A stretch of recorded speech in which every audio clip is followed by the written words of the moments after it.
किसान भाइयों देखिए, ये मेरा जीवामृत संवर्धन की इकाई है।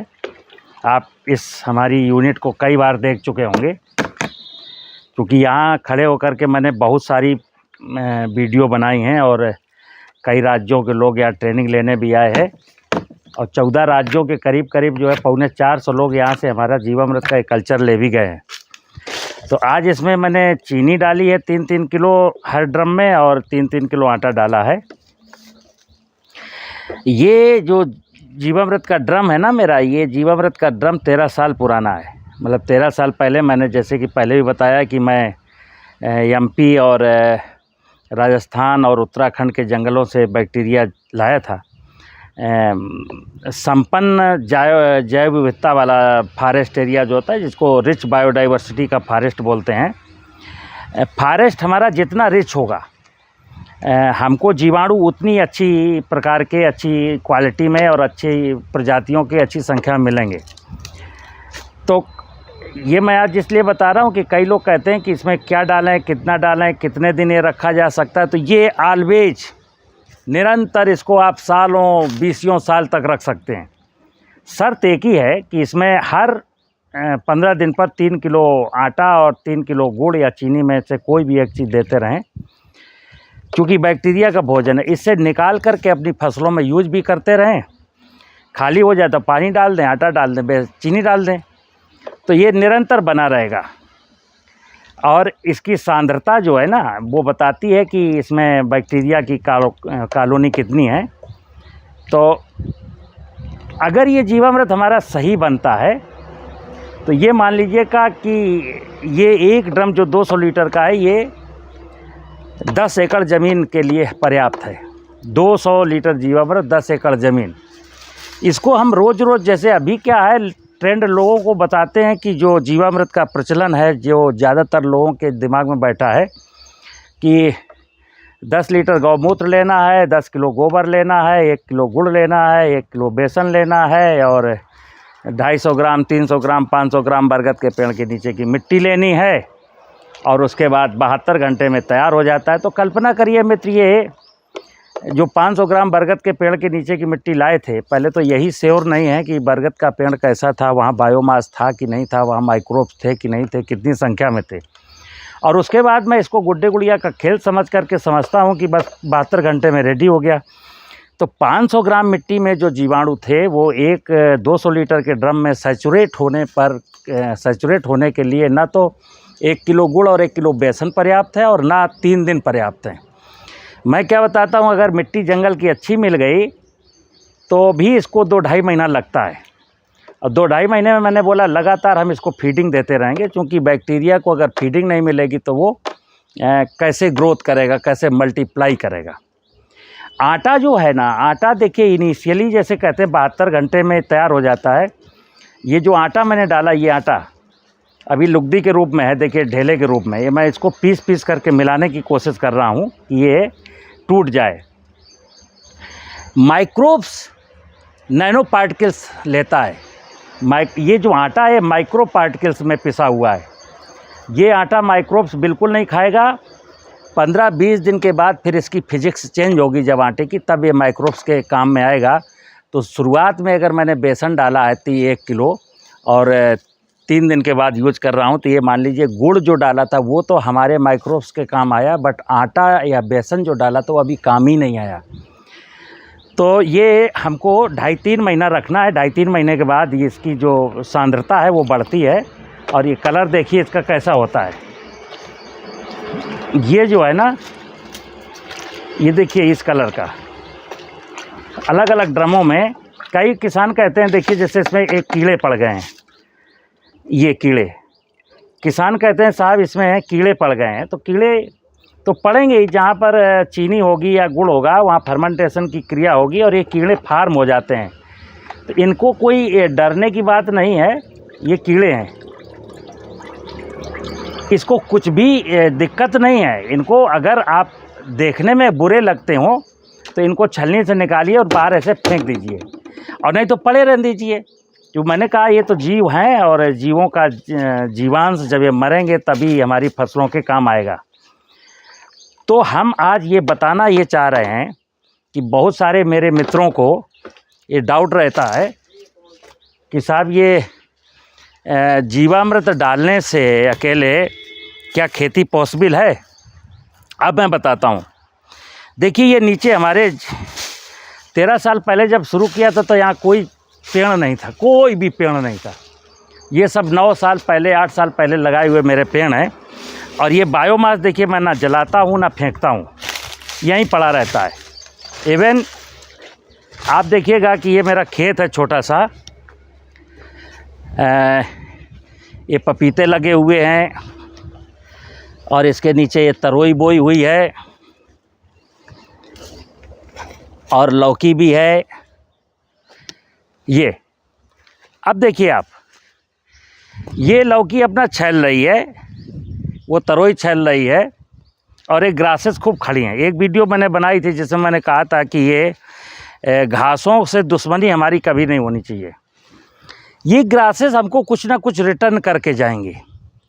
कई बार हमको बताया जाता है कि साहब ये घासें जो है ना नुकसान करती हैं, फसलों के साथ कंपटीशन करती हैं। नो डाउट पेड़ है तो वो भी बेचारा एनर्जी लेगा, धूप लेगा, पानी लेगा, लेकिन ये लेता जितना है उससे ज़्यादा कहीं हमारे खेत को दे के जाता है। किसान के बहुत सारे प्रश्न हमसे रोज़ाना, अक्सर लोग हमारे ग्रुप में, जो ग्रुप के सदस्य हैं, वो क्या करते हैं कि एक पपीते का फ़ोटो भेज देंगे, एक टमाटर का फ़ोटो भेज देंगे, कपास के पौधों का फ़ोटो भेज देंगे, किसी में इंसेक्ट लगा है, किसी में बीमारी लगी है, और ये लिखते हैं कि सचान साहब देखिए मैंने जीवामृत आपकी टेक्निक का बना के डाला, उसके बावजूद भी ये बीमारी लग गई। तो मित्र, बीमारी तो इस नेचर में है, इंसेक्ट भी इस नेचर में है, बीमारी भी इस नेचर में है, लेकिन ये धीरे धीरे ख़त्म होंगी। जैसे कहते हैं कि बूंद बूंद से घड़ा भरता है और बूंद बूंद से ही घड़ा टपक करके खाली भी हो जाता है। तो पिछले 50 सालों से जब हमने खेती के बारे में,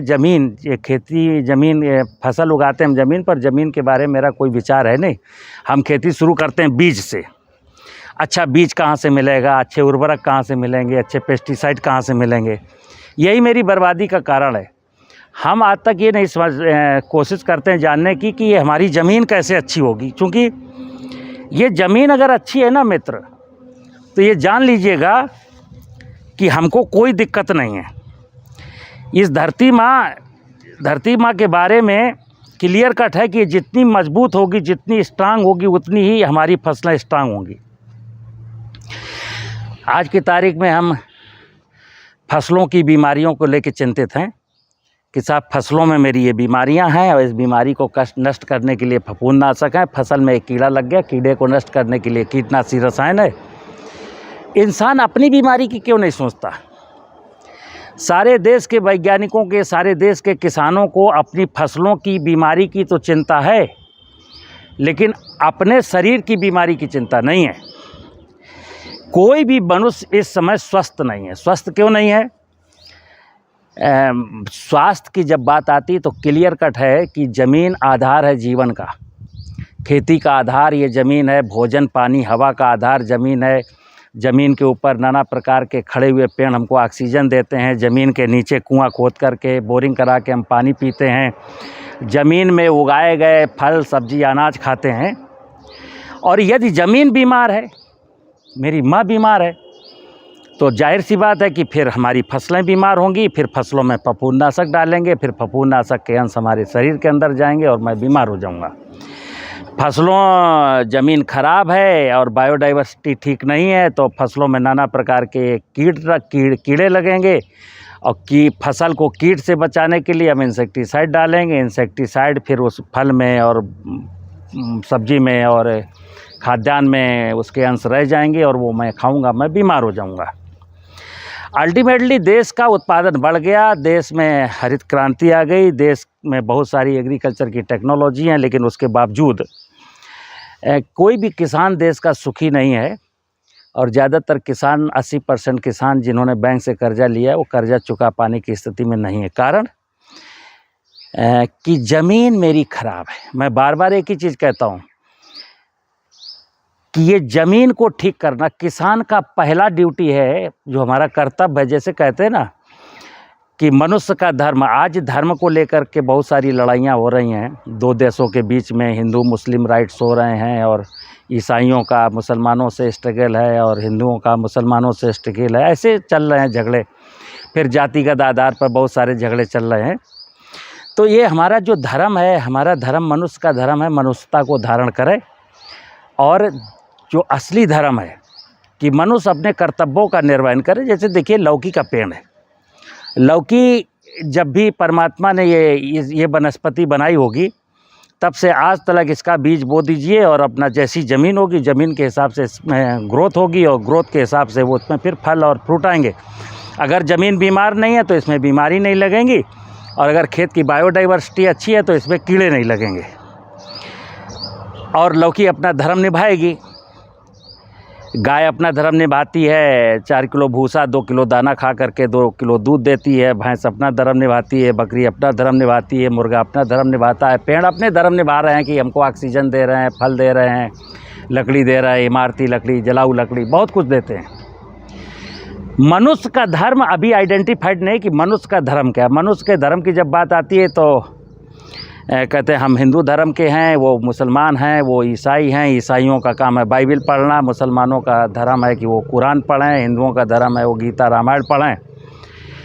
नहीं, ये सब कुछ नहीं है। मनुष्य का एक ही धर्म है कि चूँकि प्रकृति की व्यवस्था में वो जिंदा है, प्रकृति के पंच महाभूतों ने उसको पैदा किया है, प्रकृति के पंच महाभूत मिल करके उसको पालते हैं।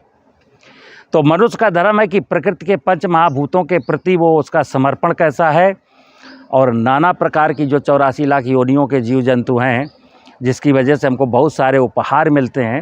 हम दूध पीते हैं, मांस खाते हैं, फल खाते हैं, सब्जियां खाते हैं, चिड़ियां हैं, तितलियां हैं। अब ये तितली ना हो तो पॉलिनेशन कौन करेगा, चिड़िया ना हो तो इंसेक्ट को कौन कंट्रोल करेगा। तो ये एंटायर जो बायोडाइवर्सिटी है उसके प्रति जो मनुष्य का कर्तव्य है, उस कर्तव्य को निभाना ही प्राकृतिक खेती कही जाएगी। तो प्राकृतिक खेती को इतना आसान ना समझा जाए कि बस एक बार जीवामृत डाल दिया। अब जैसे कई लोग जीवामृत डालते हैं और ये वीडीसाइड से मारते हैं। अब जीवामृत इसमें अगेन हर फसल में 2 बार 3 बार जीवामृत डालते चले जा रहे हैं, और फसल में वीड खरपतवार को जो वीडीसाइड से मार देते हैं, फसल पूरी काट लाते हैं। तो जीवामृत खाएगा क्या? जीवामृत में जो जीवाणु हैं वो कार्बन खाएंगे ना, कार्बनिक पदार्थ खाएंगे ना। कार्बनिक पदार्थ खा करके जीव डेवलप होंगे और उनकी संख्या बढ़ेगी, वो मरेंगे। तो फसलों का भोजन तो जीवों का अंश जीवांश ही है। तो ध्यान रखिए कि जल्दबाजी नहीं है। जैसे हमने इतने सालों में बिगाड़ा है तो हमको साल 2 साल 3 साल लग सकता है। आप बस बायोडाइवर्सिटी को ठीक करना। बायोडाइवर्सिटी को जब भी ठीक करेंगे तो आप समझ लीजिए आपके खेत के आसपास, जैसे देखिए मेरे खेत में चारों तरफ ये नाना प्रकार का महुए का पेड़ है, और सागौन के पेड़ हैं, अर्जुन के पेड़ हैं, आम के पेड़ हैं, और कई प्रकार के, मतलब 25-30 प्रकार के मैंने यहाँ पेड़ लगा रखे हैं। और जब से मैंने पेड़ लगाए, जब से बड़े हुए, मतलब करीब मान लीजिए कि 6 साल पहले पेड़ हमारे ऐसे हो गए थे। उसके बाद से हम इस ज़मीन में 7-8 साल हो गए। अब यहाँ मुझे जीवामृत भी डालने की ज़रूरत नहीं है मित्र। क्यों? कि यहाँ एक बार जीवाणु अगर डाल दिए थे तो अब वो नष्ट होते ही नहीं हैं। इस बायोडाइवर्सिटी में जिंदा है। और जो मैं संजीवनी खाद बताता हूँ, संजीवनी खाद भी मुझे नहीं डालनी है। लेकिन स्टार्टिंग में अगर बायोडाइवर्सिटी ठीक नहीं है, खेत हमारा नंगा है, तो हमको जीवामृत डालना है, और सब्जी और फल वाले किसानों को संजीवनी खाद भी डालनी है। लेकिन एक दिन जब हम बायोडाइवर्सिटी को ठीक कर देते हैं, और बायोडाइवर्सिटी मतलब जंगल लगा दो, खेत के आसपास नाना प्रकार के पेड़ लगा दो, घासों को वीडीसाइड से मत मारो, इनको हाथ से मैनुअली आप उखाड़ करके यहीं डाल दोगे तो मल्चिंग का काम करेंगी, ज़मीन का पानी कम इवेपोरेट होगा, फसलों में हमारा पानी कम लगेगा। और जैसे जैसे इसमें ज़मीन में कार्बनिक पदार्थ बढ़ेंगे ना, तो जान लीजिए हमें पानी की ज़रूरत भी बहुत कम रह जाती है, ज़मीन की हार्डनेस टूट जाती है। तो मित्र, जो बहुत सारे लोग प्राकृतिक खेती, पहले तो रासायनिक खेती में तो बहुत सारा प्रोडक्ट बेच ही रहे थे आप लोगों को, आज प्राकृतिक खेती के नाम पर भी नाना प्रकार के लोग जाने क्या क्या बेच रहे हैं आपको। नियम एक ही है कि मांगिए, धरती माँ से मांगिए, और धरती माँ के पास इतना सामर्थ्य है कि अगर आप थोड़ा सा ध्यान देंगे तो आपको वो सब कुछ दे देगी। प्राकृतिक खेती का दूसरा सूत्र है कि किसान बाजार न जाए। बाज़ार अपना प्रोडक्ट बेचने की बात तो करे, बाज़ार से कुछ लाने की, खेत के लिए कुछ भी ना लाए, क्योंकि खेत को बाज़ार, खेत का जो भूख है ना वो बाज़ार के प्रोडक्ट से नहीं मिटाई जा सकती। जैसे एक इंसान को जन्म देने वाले एक छोटे से बच्चे को जिस माँ ने जन्म दिया, अगर वो माँ मुस्कुराती है, वो माँ स्वस्थ है, वो माँ प्रसन्न है, तो ध्यान रखिएगा उसके बच्चे को किसी डॉक्टर के पास नहीं जाना, उसका बच्चा हंसता ही रहेगा, उसका बच्चा स्वस्थ रहेगा। और अगर माँ को भोजन नहीं मिलता है, जिसने जन्म दिया बच्चे को, उसके स्तन पे प्रॉपर दूध नहीं है, दूध की क्वालिटी ख़राब है, चूँकि उसके साथ गाली गलौज होती है, उसका अच्छा व्यवहार नहीं होता है, तो जाहिर सी बात है बच्चा बीमार रहेगा। अब हो क्या रहा है, किसान के साथ ये हो रहा है कि ज़मीन धरती रूपी माँ को ठीक करने की बजाय फसल की बीमारी को ठीक कर रहा है। ऐसी मनुष्य के केस में है, मनुष्य को जन्म देने वाली, एक नन्हे से शिशु को जन्म देने वाली माँ के स्वास्थ्य पर ध्यान नहीं है, और बच्चे को हम डॉक्टरों से चाहते हैं डॉक्टर मेरे बच्चे को स्वस्थ कर लेगा।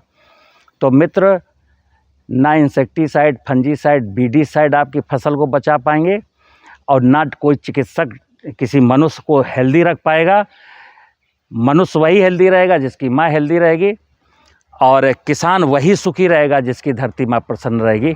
नमस्कार।